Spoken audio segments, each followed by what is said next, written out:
At 11:47 p.m., March 14, 1943, Senior Sergeant Jan Novak crouches in a muddy drainage ditch 40 meters from the Vltava River Railway Bridge's southern approach, watching 17 Wehrmacht soldiers patrol the structure's western span, while freezing rain drives horizontally across the exposed Czech countryside. His canvas rucksack contains 6 glass bottles filled with a mixture of potassium chlorate, sugar, and sulfuric acid, a compound so unstable that the Polish demolitions expert who visited their cell 2 months ago called it suicide chemistry and refused to teach its preparation. The nearest German garrison at Benešov sits 8.2 kilometers north, close enough that motorcycle patrols could arrive within 12 minutes of hearing an explosion. In approximately 90 seconds, Novak will light the first bottle's fuse and demonstrate whether 18 months of clandestine experimentation in his family's abandoned pottery workshop has produced a viable weapon or merely an elaborate method of self-immolation. What the Gestapo didn't understand, what the London trained saboteurs refused to believe, was that observation beats certification, that a ceramic technician's knowledge of crystallization temperatures and chemical reactions mattered more than any paratrooper's demolitions manual. The bridge shouldn't even be standing. British intelligence designated it Target Theta 7 in November 1942.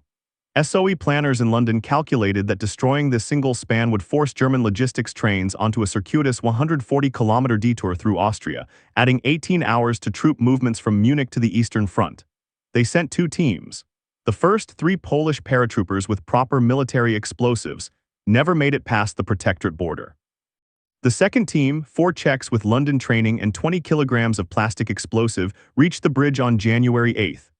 Wehrmacht sentries killed 3 of them.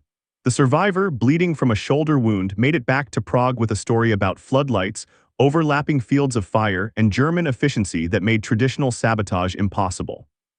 Command wrote off the bridge, too hardened, too well defended, too critical to German operations to leave vulnerable. Then came the ceramicist who claimed he could do it with bottles and household chemicals. If you're already hooked by this impossible story of improvised warfare and tactical ingenuity, hit that like button and subscribe, because what you're about to witness is the most detailed reconstruction of a legendary resistance operation that military historians spent decades trying to suppress. This is classified history. This is the story of how one underestimated technician proved that genius doesn't require a uniform, that observation defeats doctrine, and that sometimes the most dangerous weapon is the one your enemy never trained to expect. Jan Novak turned 34 on February 19, 1943, in a half-destroyed pottery workshop outside the village of Sedlec Piarchis, 40 kilometers south of Prague. Before the German occupation, he managed the workshop that his grandfather founded in 1887, a modest operation producing industrial ceramics, laboratory glassware, and custom glazes for Czech manufacturers. He held no military rank before joining the resistance. His formal education ended with technical secondary school. The closest he came to combat training was 2 years of mandatory service in the Czechoslovak army during the mid-1930s, where he worked as a supply clerk and never fired a rifle outside the qualification range. The local resistance cell recruited him in October 1941, not for combat skills but for access to his workshop's chemicals and kilns. They needed someone to produce forged documents, develop invisible inks, and manufacture crude incendiaries for urban sabotage. Novak performed adequately. His fire bottles burned German supply depots. His chemical mixtures destroyed railroad switches. But when he proposed attacking the Vltava Bridge with improvised explosives powerful enough to collapse reinforced concrete, the cell commander, a former army captain named Eduard Svoboda, laughed until he coughed. "Jan, you make pottery," Svoboda said during a February meeting in the safe house they operated from a farmhouse near Tabor. Demolitions engineering requires mathematics, structural analysis, knowledge of load-bearing physics. The Germans have engineers from München who designed that bridge to resist artillery bombardment. You think sugar and drain cleaner will accomplish what 20 kilograms of British plastic explosive could not? The mockery wasn't personal. Svoboda respected Novak's contributions, but military hierarchy demanded specialization. Officers planned operations. Technicians followed instructions. A ceramicist suggesting he understood explosive chemistry better than SOE-trained demolitions experts violated the natural order of military competence. The Polish explosive specialist who visited in January had been more direct. Your mixture is too unstable. The crystallization ratio is wrong. You'll kill yourself before you kill Germans. Leave demolitions to professionals. What none of them understood, what Novak tried explaining until he gave up and decided to simply prove it, was that his entire profession revolved around controlling violent chemical reactions. Ceramic glazes required precise manipulation of metallic oxides at temperatures exceeding 1200 degrees Celsius. Laboratory glassware demanded knowledge of thermal expansion coefficients and stress fractures. The industrial chemicals he'd worked with for 16 years were the same compounds that formed the basis of explosive mixtures: nitrates, chlorates, sulfuric acid, phosphorus compounds. He didn't learn chemistry from military manuals. He learned it from 18-hour days mixing glazes, from solving production problems that academic chemists couldn't fix, from the kind of practical experimentation that turns theory into results. The resistance cell saw a pottery technician proposing to do a soldier's job. Novak saw chemists who'd never worked with the materials they claimed to understand. The Vltava River Railway Bridge represented German engineering at its most pragmatic and brutal. Constructed in 1938 by the Škoda Works under contract to the Czech government, it carried the main Munich to Prague rail line across 180 meters of river valley. 3 reinforced concrete spans rested on massive stone piers sunk 9 meters into the riverbed. The deck stood 14 meters above normal water level, wide enough for dual tracks with maintenance catwalks on either side. German military planners recognized its strategic value immediately after the March 1939 occupation. Army Group Center designated it a Category A infrastructure asset, the same classification as major airfields and ammunition depots. Wehrmacht engineers added steel reinforcement to the piers, installed floodlights at 40-meter intervals, and positioned machine gun nests covering both approaches. A permanent guard detail of 18 soldiers rotated through A-tower shifts, with standing orders to shoot on sight after sunset curfew. The bridge handled 47 trains daily by March 1943, troop transport from Bavaria to Poland, ammunition shipments to the Eastern Front, coal from Silesian mines to Munich's factories. Destroying it would force German logistics onto secondary routes through the Sudeten Mountains, adding 140 kilometers and 18 hours to every shipment. British intelligence understood this. SOE planning documents from November 1942 identified the bridge as a high-value target with significant operational impact potential. But those same documents noted the challenge: target hardened beyond typical resistance cell capability, requires minimum 25 kg military-grade explosive for structural compromise, approach routes exposed, guard detail effective. Estimate 40% operational success rate with trained team. The Polish paratroopers never got close enough to test that estimate. Wehrmacht border patrols caught them 30 kilometers from the target, killed 2, captured 1. The third died from exposure while trying to reach Prague. The Czech team with London training made it to the bridge itself on January 8th. Their after-action report, dictated by the sole survivor while a resistance doctor extracted bullet fragments from his shoulder, described a nightmare of overlapping security. Sentries changed positions every 30 minutes on an unpredictable rotation schedule. Floodlights eliminated dead zones. Approaches were mined with tripwires connected to alarm bells, and Wehrmacht response protocols positioned a rapid reaction squad in a fortified guardhouse just 200 meters from the bridge's northern end. We tried approaching from the river, the survivor reported. Too exposed. We tried the eastern treeline tripwires. Western approach was our last option. We got within 50 meters before they lit the floods.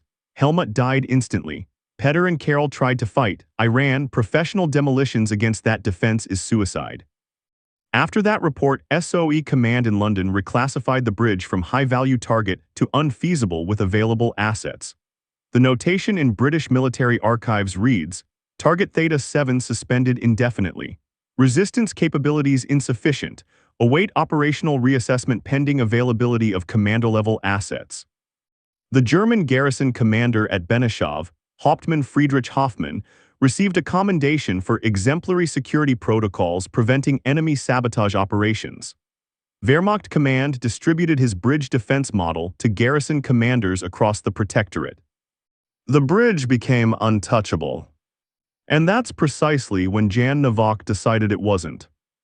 Novak's workshop occupied a stone building that his grandfather constructed in 1887 when Czech industry was expanding and Prague's manufacturers needed custom ceramic components. Three large kilns dominated the main production floor. Shelves held jars of metallic oxides, industrial acids, and crystalline compounds. A corner laboratory contained the glassware and precision scales Novak used for glaze development. The workshop survived German occupation through obscurity. Wehrmacht logistics officers occasionally requisitioned ceramic insulators or laboratory glassware, but they never stationed guards or cataloged the chemical inventory. To German eyes, it was simply an obsolete technical facility operated by a civilian technician with no political significance.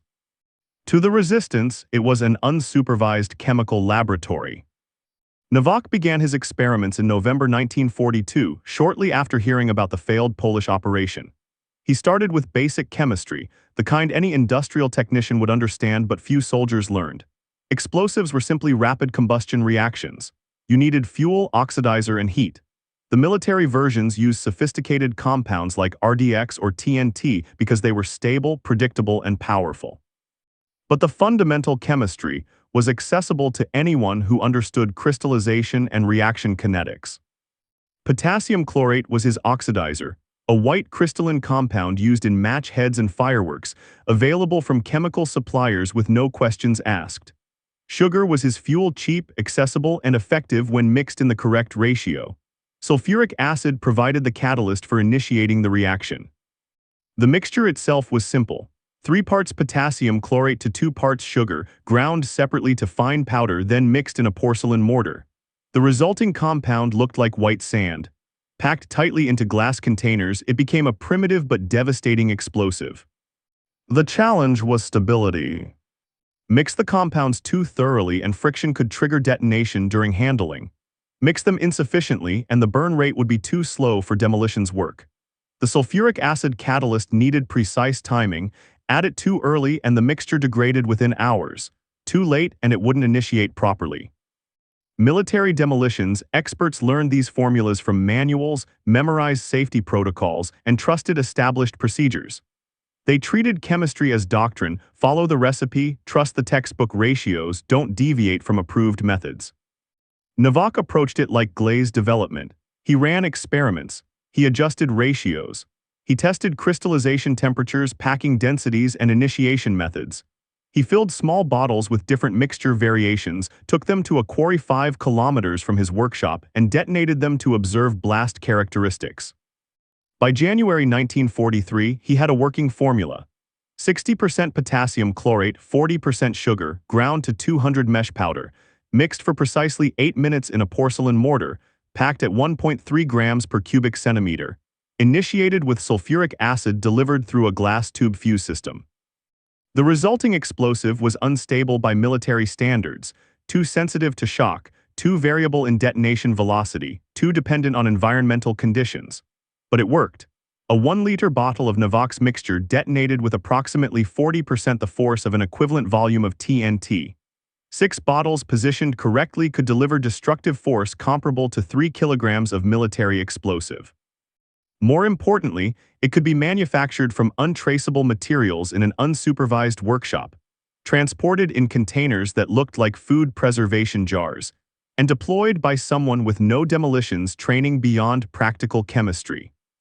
When Novak presented his results to Commander Svoboda in February, the response was predictable. The Polish specialist said your mixture was suicide. The Polish specialist never tested it. He had formal training, Jan, demolition certification, combat experience. He had doctrine, I have results. Svoboda shook his head. Credentials matter. If our people see an untrained technician attempting demolitions against a Category A target, morale collapses. If you fail, when you fail, it proves we can't compete with Wehrmacht engineering. Every resistance fighter in Bohemia will learn that a ceramicist tried to do a soldier's job and died stupidly. So let me prove it works first, Novak said. Give me a secondary target, railway switch, supply shed, something unmanned, I'll demonstrate the blast characteristics. And when the Germans investigate, they'll trace the chemical signature back to industrial suppliers. Find your workshop.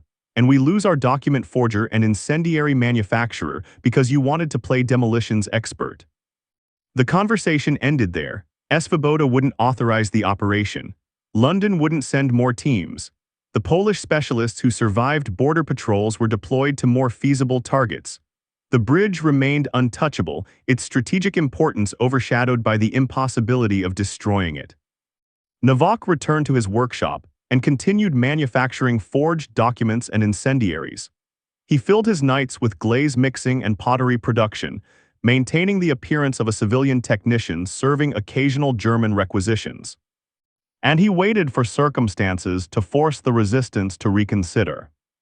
Those circumstances arrived on March 9, 1943, in the form of Wehrmacht logistics schedules captured by a resistance operative working as a clerk in the Benešov transportation office. The documents revealed something significant. Beginning March 15th, the Vltava bridge would handle increased traffic 68 trains daily instead of the usual 47. The reason was Operation Zitadel, the massive German offensive planned for the Kursk salient.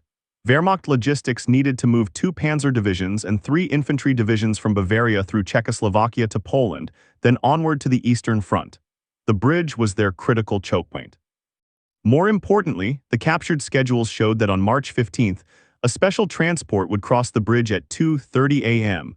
A command train carrying Generalfeldmarschall Gerd von Rundstedt from Munich to a strategic planning conference in Krakow.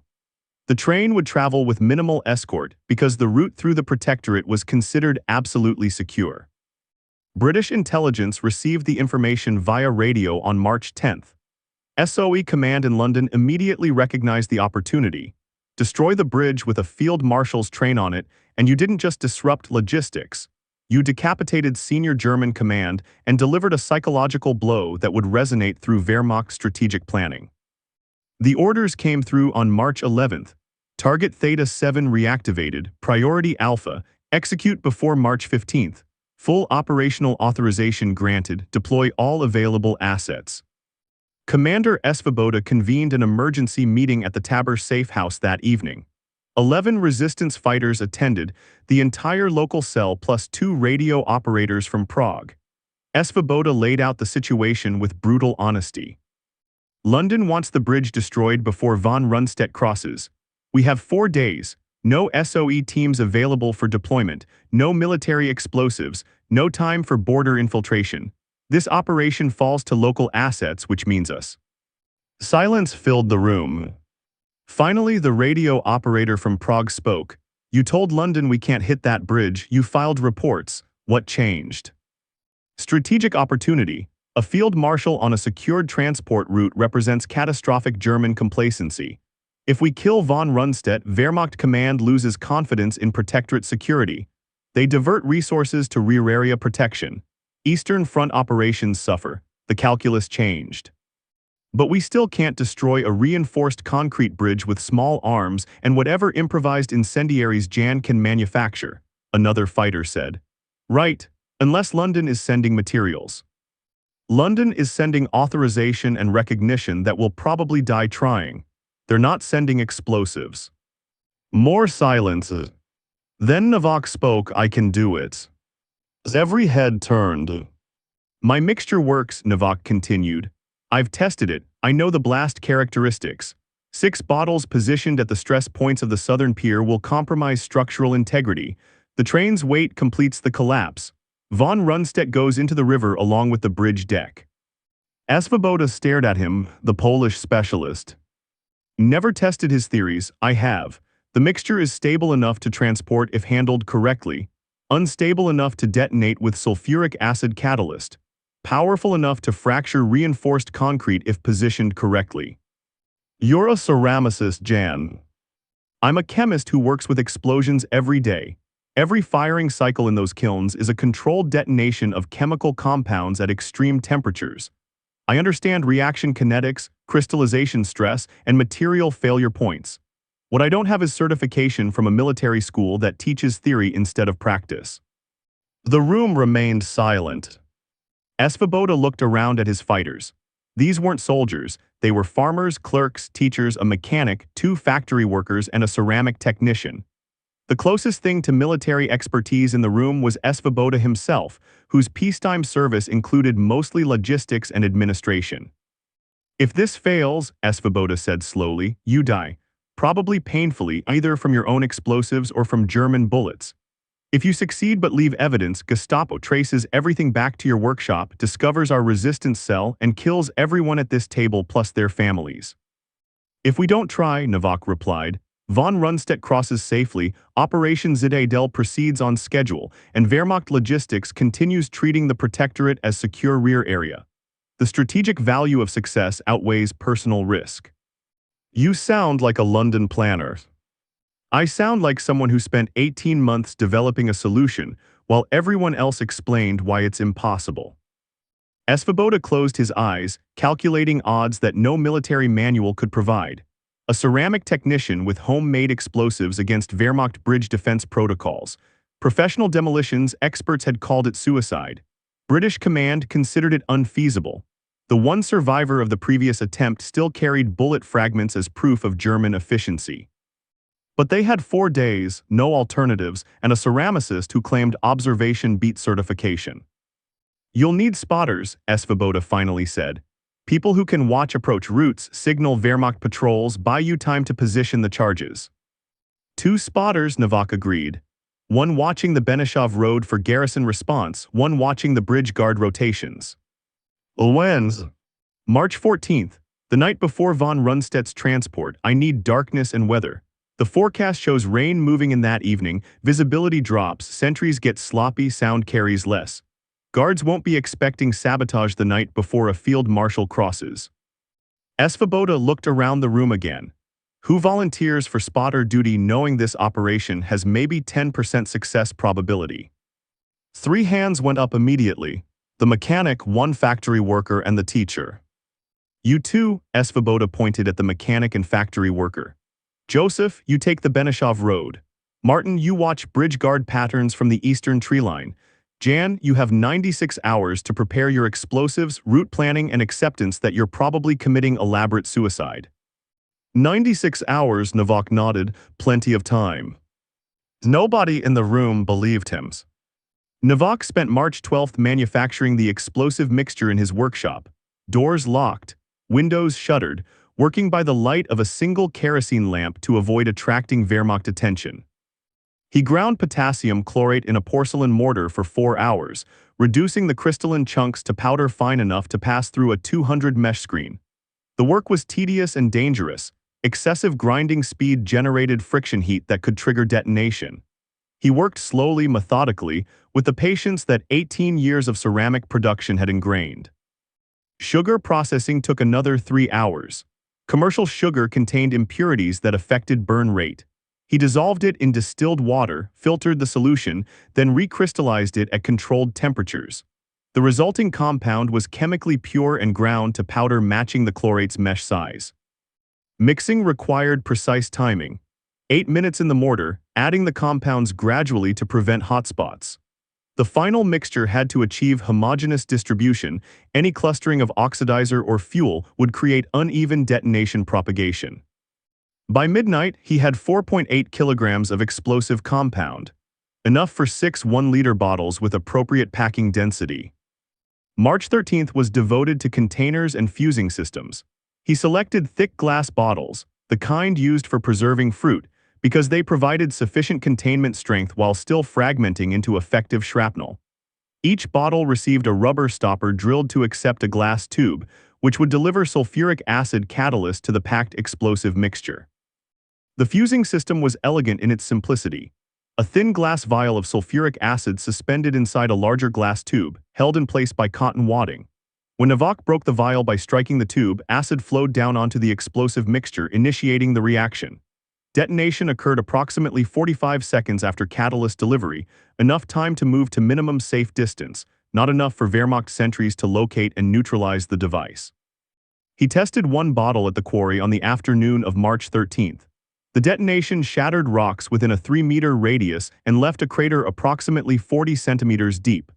Blast characteristics matched his calculations. Sufficient force to fracture reinforced concrete if positioned at structural stress points. March 14th arrived with the promised weather.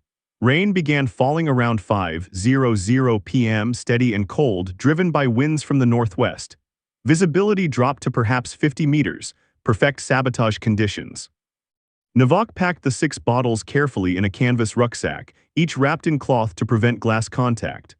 The sulfuric acid vials went into separate padded containers, activating them prematurely would be fatal. He dressed in dark clothing without identifying marks, carried a small knife in case of close combat, and brought nothing that could trace back to the resistance cell. Joseph and Martin, the 2 spotters, left the safe house at 7:00 p.m. heading for their positions. Joseph would watch the Benishov Road from a barn approximately 3 kilometers from the bridge. Martin would observe Wehrmacht guard rotations from the eastern tree line, tracking patterns and identifying the optimal window for Novak's approach. Novak departed at 9:30 p.m., moving through darkness and rain toward terrain he'd studied obsessively for 3 months. The route took him southwest from Sedlec Piarchais through farm country, avoiding roads and villages, navigating by compass and memorized landmarks. The rucksack weighed 17 kilograms, heavy enough to be cumbersome but manageable for a man accustomed to hauling ceramic components. He reached the observation position, a drainage ditch 140 meters from the bridge's southern approach, at 11:15 p.m. Rain pounded the muddy ground. Wind masked sound. He waited, watching the bridge through the darkness, counting guard positions, timing rotation intervals. The Wehrmacht detail operated with mechanical efficiency. 18 soldiers divided into 3 6-man teams. One team patrolled the bridge deck itself, walking regular patterns that covered the entire span every 8 minutes. A second team manned the fortified guardhouse at the northern end, ready to respond to alarms. The third team rested in a shelter at the southern approach, scheduled to rotate at midnight. Floodlights illuminated the bridge at 40-meter intervals, creating pools of brilliant white light separated by shadows. The lights defeated most approach routes, but Novak had identified a vulnerability. The southern pier sat in deep shadow between 2 lights, and the pier's maintenance ladder provided access to the structural points where he needed to place charges. The challenge was timing. He needed to approach during a guard rotation gap, descend to the pier, position 6 bottles at calculated stress points, activate the fuses, and retreat to minimum safe distance before either the charges detonated or Wehrmacht sentries detected him. Window of opportunity: approximately 4 minutes during the midnight guard change. Margin for error essentially 0. At 11:47 p.m., Novak moved from the drainage ditch toward the bridge's southern approach. The canvas rucksack containing 6 bottles of homemade explosive that officers and experts had called suicide chemistry, moving through rain and darkness toward a target that British intelligence classified as unfeasible, carrying the weight of every failed resistance operation and the certainty that observation beats certification, that ingenuity defeats doctrine. And that sometimes the most dangerous weapon is the one your enemy never trained to expect. 17 Wehrmacht soldiers patrolled the bridge above him. Benishov garrison sat 8.2 kilometers north. In 90 seconds, everything would change.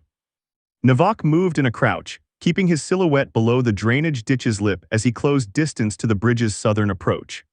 The rain helped. It blurred his outline, muffled footsteps, and kept the Wehrmacht sentries huddled in their rain capes, watching for headlights on the approach roads rather than movement in the muddy terrain. 70 meters, 50-30. He could see individual sentries, now 3 soldiers standing at the southern guard post, smoking cigarettes under a canvas awning. They were talking, voices barely audible over wind and rain. One laughed at something, routine boredom of security duty. They expected no threats tonight, not with a field marshal's train scheduled to cross in 3 hours. 20 meters. The southern pier loomed ahead, massive concrete column disappearing into river darkness below. The maintenance ladder was a vertical line of iron rungs bolted to the pier's western face, installed for inspection access, rarely used, now providing Novak's route to the structural points he'd identified from stolen Wehrmacht engineering diagrams. He reached the ladder at 11:51 p.m. 4 minutes until guard rotation. The rucksack made climbing difficult, 17 kilograms of glass and chemical compounds shifting with each movement. Novak descended slowly, testing each rung for stability, feeling old iron flecks under his weight. Water streamed down the concrete pier, making every surface slick. 3 meters down, 5 meters, 7. At 9 meters, he reached the first structural point, a horizontal beam where the bridge deck's weight transferred to the pier through reinforced concrete joints. This was a critical stress point. Wehrmacht engineers designed it to handle massive load, but that same design created vulnerability, compromised the joint's integrity, and the entire load distribution failed. Novak wedged the first bottle into the gap between beam and pier, packing it tightly with cloth to prevent shifting. He extracted the sulfuric acid initiator from his coat pocket, a glass tube containing the vial that would start the reaction. His hands were shaking, partly from cold, partly from the knowledge that dropping this tube meant instant detonation and death. He inserted the tube into the bottle's rubber stopper, careful not to strike the internal vial. The tube seated properly. The first charge was positioned. 3 more structural points required charges. The second was 2 meters to his right, accessible by traversing along a narrow concrete ledge. Novak moved carefully, feet sliding on wet concrete, fingers gripping rough edges worn smooth by 60 years of Czech weather. The second bottle went into place at 11:54 p.m. 2 minutes until guard rotation. He could hear boots on the bridge deck above, Wehrmacht sentries completing their patrol circuit. Voices in German muffled by rain, a radio crackling with routine check-in calls. Everything normal, everything secure. The third and fourth bottles required descending another 4 meters to where the pier met its foundation. The ladder here was older, rust-weakened, several rungs loose in their mountings. Novak tested each step, distributing weight carefully, feeling iron shift under his boots. At 13 meters below the bridge deck, he reached the foundation points. This was where structural compromise would be most effective. Fracture the foundation and the pier's weight distribution collapsed, triggering progressive failure that would propagate up through the entire support structure.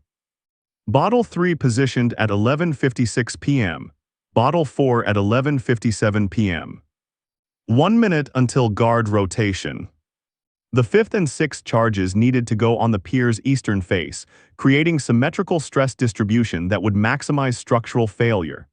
Reaching the eastern face meant traversing the pier's base, a concrete lip approximately 60 centimeters wide, running around the pier's perimeter.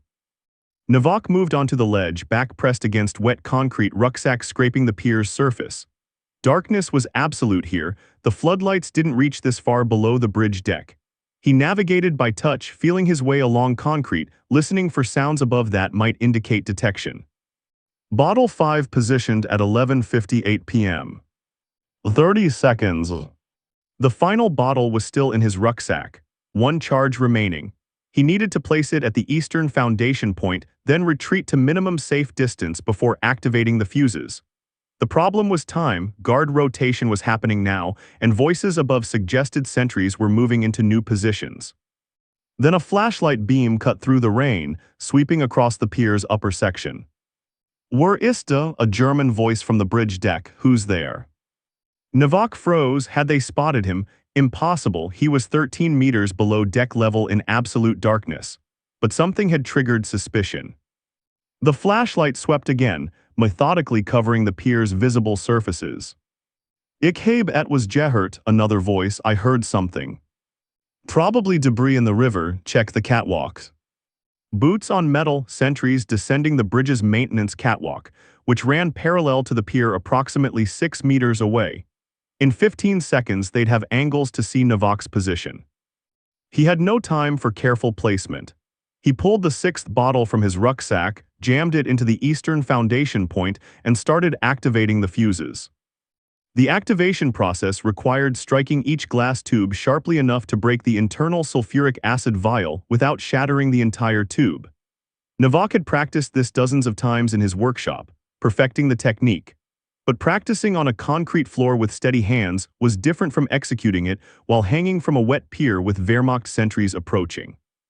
First tube strike crack, acid flowed, 45-second timer started. Second tube strike crack. Third tube strike, the tube shattered completely in his hand. No time to replace it. The acid was already flowing into the third bottle's explosive mixture.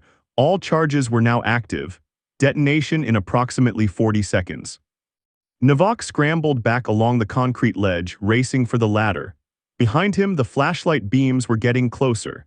A sentry shouted something had they seen movement. 25 seconds. He reached the ladder and climbed, boots slipping on wet rungs, muscles burning, rucksack bouncing against his back. Above, the flashlight beams swung toward his position. 15 seconds. Duh and dare later there on the ladders.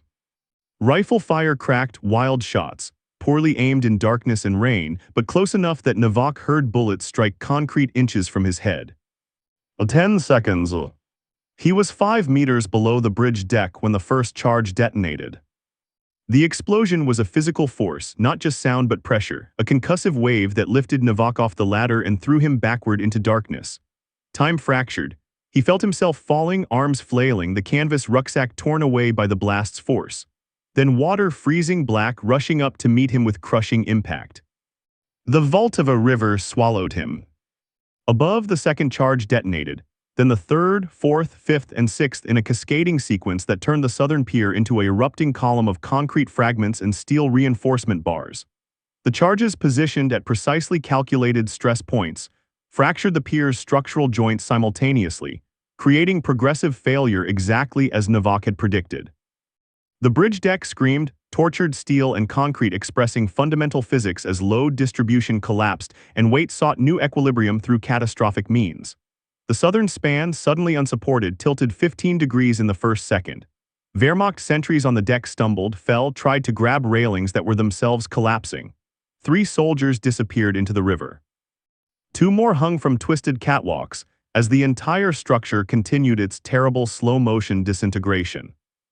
In the fortified guardhouse at the northern end, Feldwebel Hans Kruger grabbed the emergency radio and screamed for Benešov garrison. Bruch Angegriffen, Südfehler Zerstört, Brochen Soffortig Unterstützung.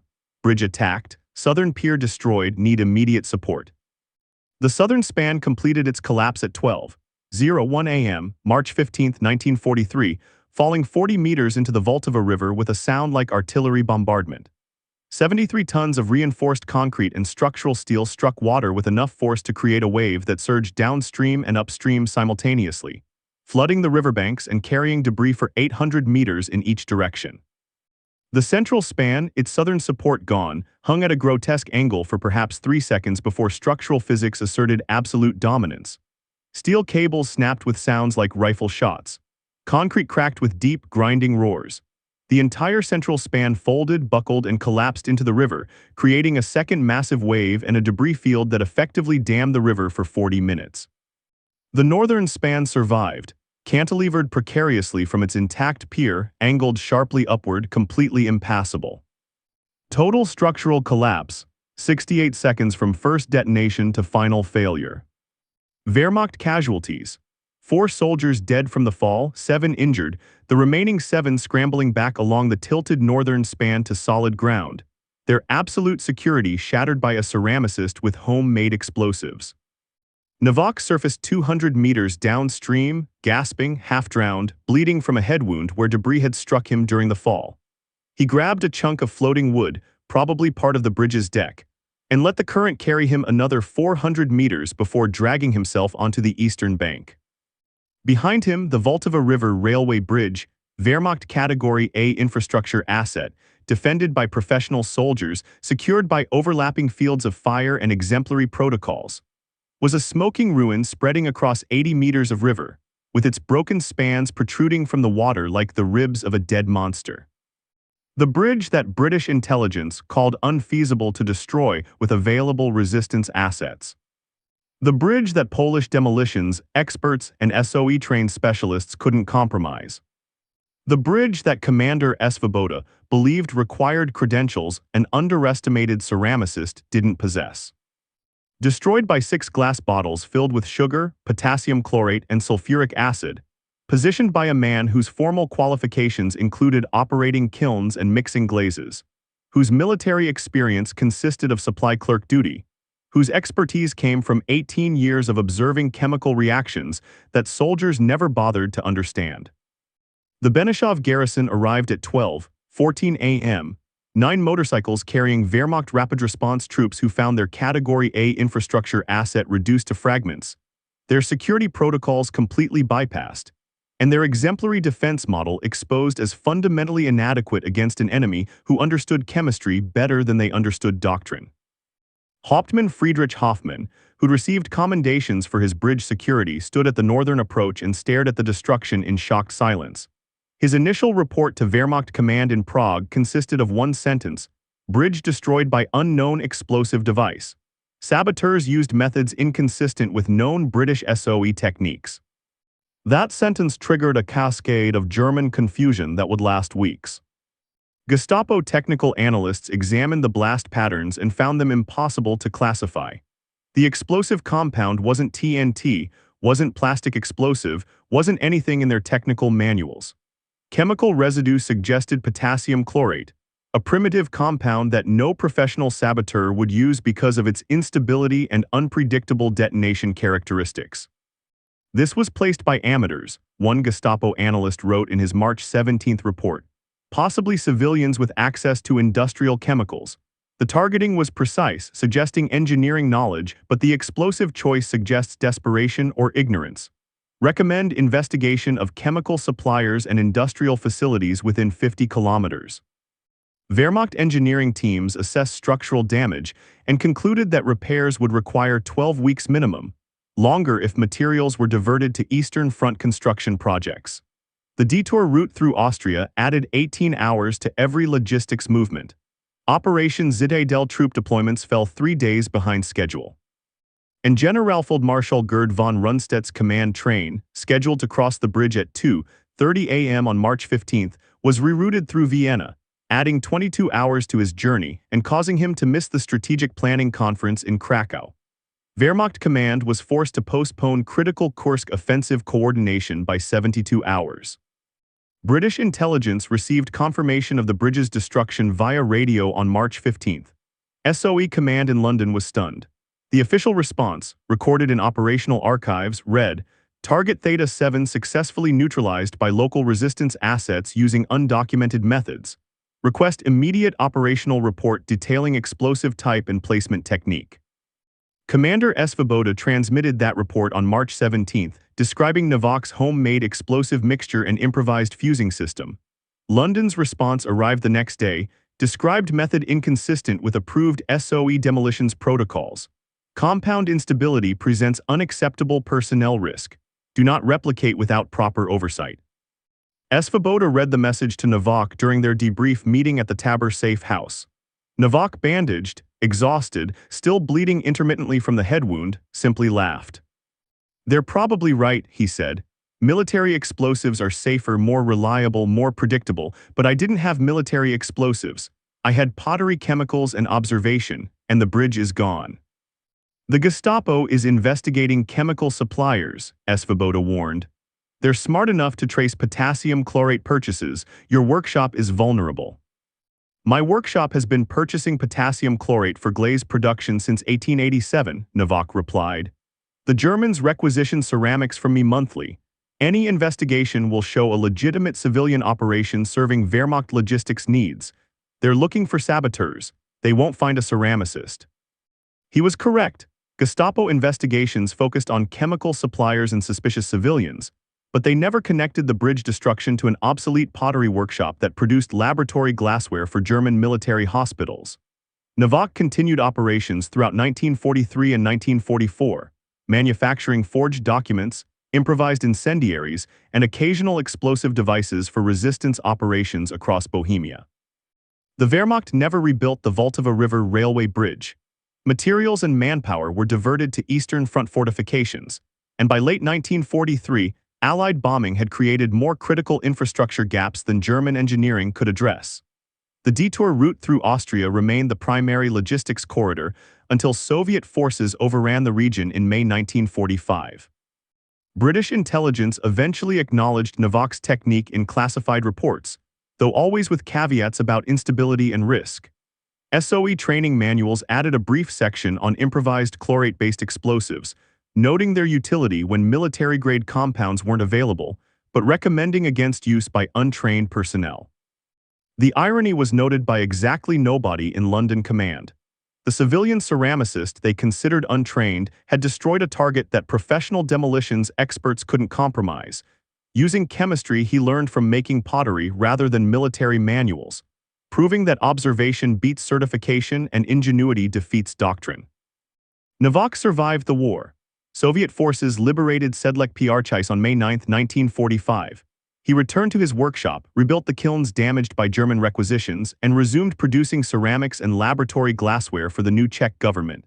He never spoke publicly about resistance operations, never claimed credit for the bridge destruction, never wore the medals that the post-war government offered to resistance fighters. Commander Svoboda wrote about him, though, in classified intelligence reports that became public in the 1960s. Senior Sergeant Jan Novak demonstrated exceptional technical innovation in demolitions operations against Wehrmacht infrastructure. His improvised explosive compounds, though unstable by military standards, achieved strategic objectives that trained specialists could not accomplish. His methods challenged established SOE doctrine but proved effective in field application. He represents the ideal resistance operative, resourceful, practical, and willing to apply civilian expertise to military problems without waiting for official approval.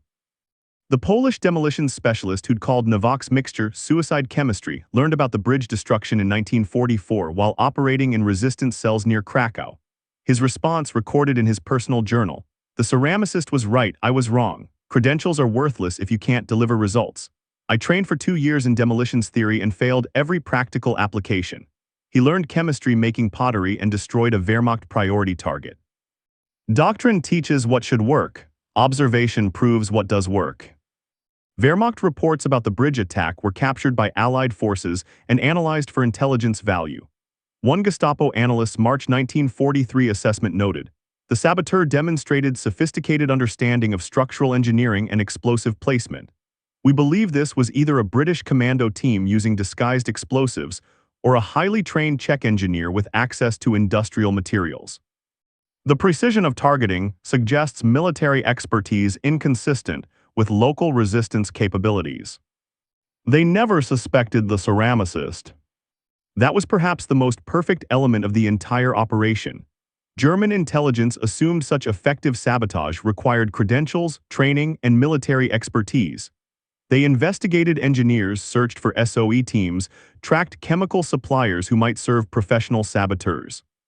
They never considered that the most dangerous opponent was a civilian technician who understood chemistry from practical experience rather than academic theory, who learned demolitions by solving pottery problems rather than memorizing military formulas, who proved that genius doesn't require a uniform and ingenuity doesn't need official approval. The Vltava River Railway Bridge collapsed at 12:01 a.m. March 15, 1943, destroyed by 6 bottles of homemade explosive positioned by a ceramic technician who officers and experts dismissed as unqualified, whose methods were called suicide chemistry by professional demolition specialists, whose credentials consisted of 18 years mixing pottery glazes and operating industrial kilns. Generalfeldmarschall Gerd von Rundstedt's command train was rerouted through Vienna, adding 22 hours to his journey, and causing Wehrmacht command to postpone critical Kursk offensive coordination by 72 hours. Operation Citadel troop deployments fell 3 days behind schedule, contributing to logistical problems that plagued the German summer offensive and helped enable Soviet defensive preparations that turned Kursk into Wehrmacht's catastrophic defeat. The bridge detour added 18 hours to every logistics movement from Bavaria to Poland, forcing Wehrmacht command to divert trucks and manpower to transportation that should have supported Eastern Front operations. British intelligence reclassified target Theta 7 from unfeasible with available assets to successfully neutralized by local resistance using improvised methods, and SOE command began reconsidering their dismissal of civilian technical expertise in favor of formal military training. And Jan Novak returned to his pottery workshop, where he spent the remaining war years manufacturing forged documents and improvised weapons for Czech resistance operations. Using chemistry he learned from making ceramics, proving day after day that observation beats certification, that practical experience defeats theoretical doctrine, that genius comes from understanding fundamental principles rather than memorizing approved procedures. The Wehrmacht never rebuilt the bridge. Gestapo never traced the attack to Novak's workshop. British intelligence never properly acknowledged that their unfeasible target was destroyed by the exact kind of underestimated civilian operative that SOE doctrine dismissed as inadequately trained. After the war, when journalists asked Novak how he knew his improvised explosives would work against Wehrmacht engineering, he gave an answer that military theorists found unsatisfying, but field operatives understood perfectly. I tested it, I observed results, I adjusted the formula based on evidence. Credentials tell you what should work according to doctrine. Observation shows you what does work in reality. I trusted observation. The bridge trusted doctrine. That's why I'm here giving interviews and the bridge is at the bottom of the vault of a river. He died in 1973, age 64, from lung disease probably caused by years of inhaling ceramic dust and chemical compounds. His obituary in Czech newspapers mentioned his pottery workshop and contributions to post-war ceramic industry development. It didn't mention the bridge, the improvised explosives, or the Wehrmacht field marshal whose strategic planning was delayed by a ceramicist's chemistry. The classified resistance records are still clear though, preserved in Czech military archives and British intelligence files and captured German reports. No one ever doubted him again. The underestimated technician whose credentials consisted of making pottery proved that genius doesn't require permission, that observation defeats doctrine, and that the most dangerous weapon is always the one your enemy never trained to expect. His technique was improvised. His methods challenged protocol. His background suggested incompetence to officers who valued credentials over capability. But his legend endures. In the broken spans of a Wehrmacht Category A infrastructure asset that professional soldiers couldn't destroy, that British intelligence called unfeasible, that German engineering believed was secure against resistance capabilities, now resting at the bottom of the vault of a river because a ceramicist understood chemistry better than specialists understood doctrine. The bridge fell, von Rundstedt's train was delayed, Operation Citadel coordination suffered, Wehrmacht logistics collapsed into detours and delays. And Jan Novak, senior sergeant of nothing, certified by no military school, trained in pottery rather than warfare, demonstrated the eternal truth that warfare learns painfully in every conflict. Ingenuity matters more than credentials. Observation beats theory. And sometimes, the potter who mixes explosives in his workshop understands demolitions better than the specialists who memorize the manual.